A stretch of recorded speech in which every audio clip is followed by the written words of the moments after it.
Welcome to District Command Central, your go-to source for the latest news and updates on the Washington Commanders. Don't forget to hit that subscribe button and ring the bell so you never miss a play. There's a quiet tension in Washington right now, and it's not about politics for once. It's about the Commanders, a team that was supposed to turn the page, but somehow found themselves reading the same old chapter again. After another disappointing loss, this time to the Kansas City Chiefs, the Commanders sit at 3-5, their season dangling somewhere between mediocrity and hopelessness. Playoffs? Forget about it. Nobody's even whispering that word anymore in the halls of Commanders Park. Instead, the talk has shifted to the future, to what comes next, and one glaring problem that's become impossible to ignore. The Washington Commanders have a roster that's simply too old, too slow, and too predictable for today's NFL. The cracks have become canyons, and everyone from the fans to the front office knows it. It's crazy because, on paper, this was supposed to be the bridge year. Adam Peters, the new general manager, walked into a mess last season and somehow pieced together a competitive roster without blowing up the salary cap. It looked like a minor miracle at first. A few smart veteran signings, a couple of late-round hits, and the emergence of Jayden Daniels had fans thinking, hey, maybe we're finally building something. But football has a funny way of revealing the truth over time, and 8 weeks into this season, that truth is staring everyone in the face. Washington got older when the rest of the league got faster. The Commanders didn't just lose to Kansas City. They looked outclassed, outpaced, and outdated. The age issue isn't just about the number of birthdays on the roster. It's about what those birthdays have taken away. Bobby Wagner, once the rock in the middle of this defense, has lost a step or two. And in today's NFL, that's the difference between a third-down stop and a 25-yard gain over the middle. Zach Ertz, still a reliable set of hands, can't create separation the way he used to. He ranks 32nd in the league in yards after the catch, and that's just brutal for a guy who was once a nightmare in space. And when you add it all up, the veterans, the declining speed, the limited playmaking, you realize that Washington's not just playing older, they're playing slower. That's not a trait you can hide for long. The Commanders currently have 22 players over the age of 30. 22. That's not just a stat, that's a statement. In a division as young and fast as the NFC East, it's a flashing red warning light. Look at Philly, look at Dallas. They're building around youth, around explosiveness, around guys who can take a 5-yard slant and turn it into a 60-yard touchdown. Washington, they're still trying to win games with veterans who know where to be but can't get there fast enough. And as the season has dragged on, the difference in speed has become painfully obvious. The Commanders' defense, once the strength of this team, now struggles to contain mobile quarterbacks or cover deep threats. The offense, without Daniels, looks like it's stuck in slow motion. That's where the conversation turns back to the front office, because Adam Peters is at a crossroads. His first year was about stability, stop the bleeding, restore respectability, get through the year without sinking the ship. And to his credit, he did that. But year 2? That's where the real work begins. The rebuild can't hide behind veteran stopgaps anymore. Washington needs to get younger, hungrier, and faster, now. The approach has to change this offseason, and it starts with admitting that the veteran leadership experiment has run its course. Signing guys like Von Miller made sense when the Commanders thought they were 1 or 2 pieces away, but after watching this team stumble to 3-5, it's clear they're more like a dozen pieces away from contending. This offseason has to be a complete overhaul. Peters needs to tear this thing down to its studs and start building for the future, not just patching up the present. The Commanders only have 6 draft picks right now, none in the 2nd or 4th round, and that's a problem. If this team's going to get younger, they need draft capital. That means trades. That means making tough calls. Maybe it's time to move on from guys like Darren Payne if he's not part of the long-term plan. Maybe you flip him for a 3rd-round pick and use that to find the next wave of young defenders. Maybe you trade a few of those over 30 veterans for whatever value you can get and start fresh with players who can grow with Jayden Daniels over the next few years. Speaking of Daniels, his potential return might be the only bright spot left in this season. The kid's been sidelined with a knee and hamstring issue, and watching Washington without him has been like watching a movie without its lead actor. He's the energy, the spark, the heartbeat of this entire franchise. Head coach Dan Quinn said Daniels had a good rehab session this week. And that's the kind of news that sends a ripple through the locker room. Because everyone knows, with Daniels back under center, this team at least feels dangerous again. Without him, they've looked lifeless. With him, there's hope. Simple as that. Daniels' impact goes way beyond stats, though the numbers are impressive. In 5 games this season, he's thrown for over 1,000 yards, 8 touchdowns, and just 1 interception. Add another 200 rushing yards and a score on the ground, and you've got a player who's not just managing games, he's changing them. He makes defenses play honest, he opens up the playbook, and he gives this team an identity. That's something the Commanders have been missing for years. When Daniels is in rhythm, this offense hums. He can make something out of nothing, extend plays with his legs, and create those electric moments that bring fans to their feet. It's no coincidence that Washington's best stretches have all come with him healthy. But here's the real question. Does his return actually matter this season? Sitting at 3-5, even a heroic comeback from Daniels might not be enough to drag this team into playoff contention. The bigger story might be what his presence reveals about the rest of the roster. Because once he's back, there are no more excuses. We'll see who can keep up, who's part of the future, and who's just taking up space. Peters and Quinn have to use these final weeks as a live audition for 2026. Young players like Ben Sinnott, Jordan McGee, and Kane Medrano need snaps. Real snaps, not just garbage time reps. The Commanders need to know what they've got before they start reshaping this roster again in the spring. And make no mistake, change is coming. The vibe around Ashburn feels like the calm before the storm. Everyone knows this offseason is going to be loud. Big contracts will get moved, veterans will get cut, and Peters is going to take some swings in the draft. He doesn't have a choice. The Commanders can't afford another year of trying to compete now with yesterday's roster. The league moves too fast for that. Look at what Detroit did. They tore it down, got young, drafted smart, and now they're one of the NFC's most exciting teams. That's the blueprint. Washington needs to follow it, even if it means taking a step back before they can take 2 steps forward. The fans are restless, sure, but they're not blind. They can see the direction this has to go.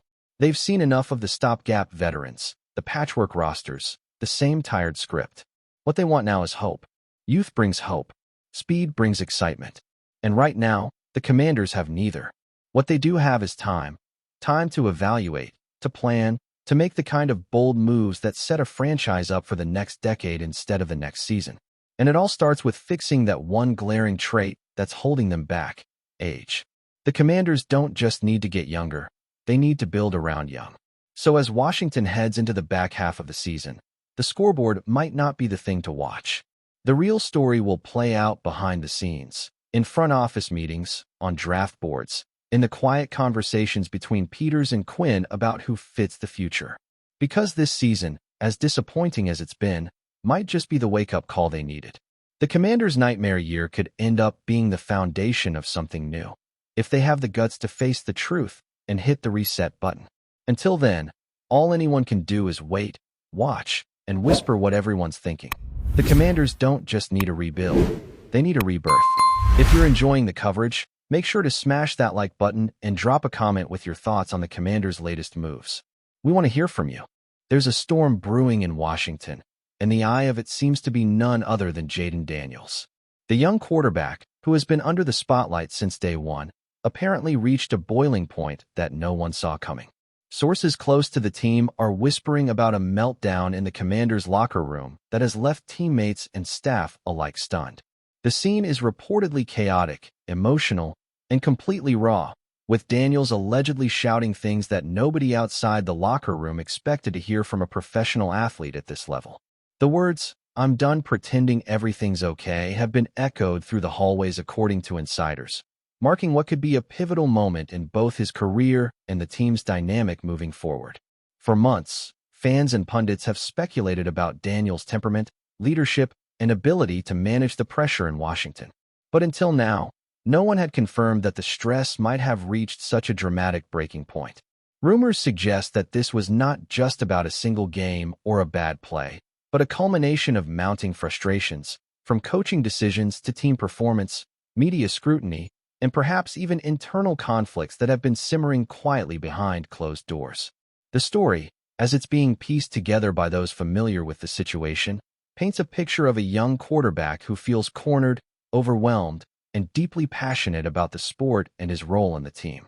Apparently, during what was supposed to be a standard locker room meeting, Daniels erupted, his voice carrying through the corridors and catching the attention of everyone present. Witnesses describe a mix of anger, frustration, and raw vulnerability, a combination that has rarely been publicly associated with Daniels. People close to the team suggest that he has been silently wrestling with doubts about the team's trajectory, his place in the offensive scheme, and the growing pressure from a fan base that is impatient for wins. It's said that his outburst included not just emotional venting, but pointed criticism toward aspects of team operations that he feels are holding him back. This is the kind of moment that becomes a talking point for sports media for weeks, if not months, and the ripple effects might be felt in the locker room culture for some time. While the Commanders have not officially commented on the incident, insiders say the team is taking it seriously, not just as a PR challenge, but as a leadership and morale issue. How the coaching staff responds to this could define the rest of the season, as the quarterback position is central to everything the team wants to accomplish. Fans online have already begun speculating about what might have triggered the incident. Some point to recent losses that have piled on the pressure.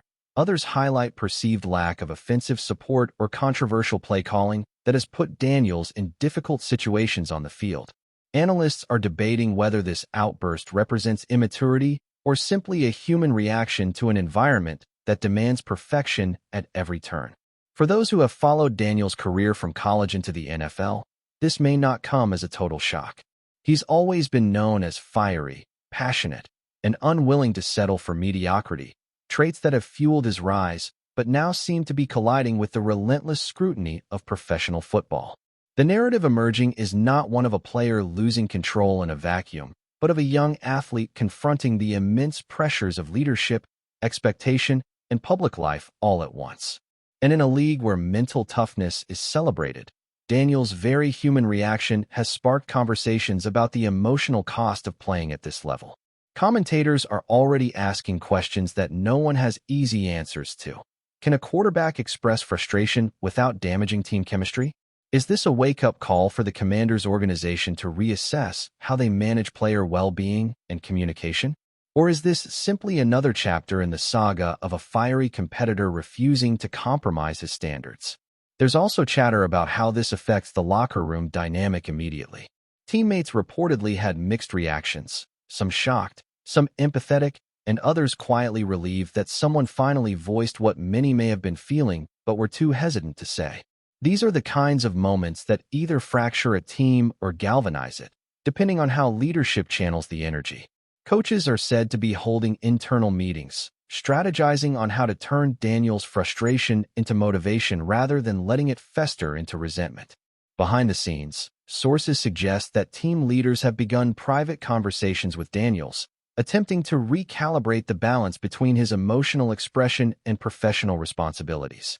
While this may appear as a PR nightmare, insiders insist there is hope that the incident could ultimately serve as a turning point, forcing the organization to address simmering tensions and reevaluate the support system for their players. The coming weeks are likely to be a test not only for Daniels, but for the entire Commanders' leadership structure. How they respond to this volatile mix of raw emotion, talent, and ambition could define the season and perhaps even the franchise's culture for years to come. Meanwhile, the fans are watching, tweeting, and debating feverishly. Social media has erupted with speculation, memes, and passionate commentary on what Daniels' outburst means for the team. Some see it as a sign of maturity, finally standing up and voicing dissatisfaction rather than silently accepting mediocrity. Others worry that this is indicative of volatility that could hurt the team in crucial moments. The rumor mill is also buzzing about possible behind-the-scenes consequences. Could there be disciplinary action? Will there be a meeting with the league? Are trades or roster changes suddenly more plausible? Nobody has concrete answers, but the story has ignited a firestorm of conversation that goes beyond mere game performance. It taps into the narrative of player agency, mental health, leadership, and the human side of professional football, all themes that resonate deeply in today's sports discourse. What's particularly fascinating is how quickly a single incident in a locker room can evolve into a narrative that dominates headlines and online debates. influencing perceptions of a player and team far beyond the stadium walls. Sources close to the situation describe Daniels as rawly honest and emotionally unfiltered during the meltdown, using phrases that underscored his exhaustion with the facade he had been maintaining for the public and perhaps even for himself. In the sports world, such honesty is rare, and while it comes with risks, it also humanizes the athlete in a way that fans and commentators often overlook. It's not just about anger or frustration. It's about the psychological burden of carrying expectations, the constant pressure to perform, and the inner conflict of wanting to be seen as both a leader and a person. This incident may very well become a case study in sports psychology circles, illustrating the fine line between competitive drive and emotional overload, and raising important questions about how teams can foster environments that allow players to express themselves without compromising cohesion. In short, what we're witnessing isn't just a locker room tantrum. It's a window into the high-stakes, high-pressure world of professional football where every emotion is magnified, every reaction analyzed, and every decision carries enormous weight. While the full ramifications of Daniels' outburst are yet to be seen, insiders suggest it has already sparked a ripple effect. The coaching staff, team executives, and even veteran players are reportedly revisiting communication strategies, leadership roles, and how to best support a quarterback whose talent is undeniable but whose frustration has reached the surface. The story continues to unfold, and every day seems to add a new layer of intrigue, speculation, and possibility. For fans, analysts, and anyone invested in the Commanders' future, this is more than a headline. It's a living narrative that touches on loyalty, ambition, pressure, and the emotional intensity of sport. As the team navigates this moment, the question remains, will Jayden Daniels' emotional honesty become a catalyst for growth, or will it expose deeper fractures that threaten the team's cohesion? The weeks ahead will be decisive, and one thing is certain. Nobody will forget the day the young quarterback finally said, in a voice loud enough for everyone to hear, "I'm done pretending everything's okay." That phrase alone is likely to echo in the minds of fans, commentators, and teammates alike for months to come, as the Commanders and their fiery quarterback confront not just the scoreboard, but the complexities of human emotion, leadership, and the relentless pursuit of excellence. Thanks for tuning into District Command Central. Make sure to subscribe and follow us for all the Commanders news you need. Until next time, keep the faith and hail to the Commanders.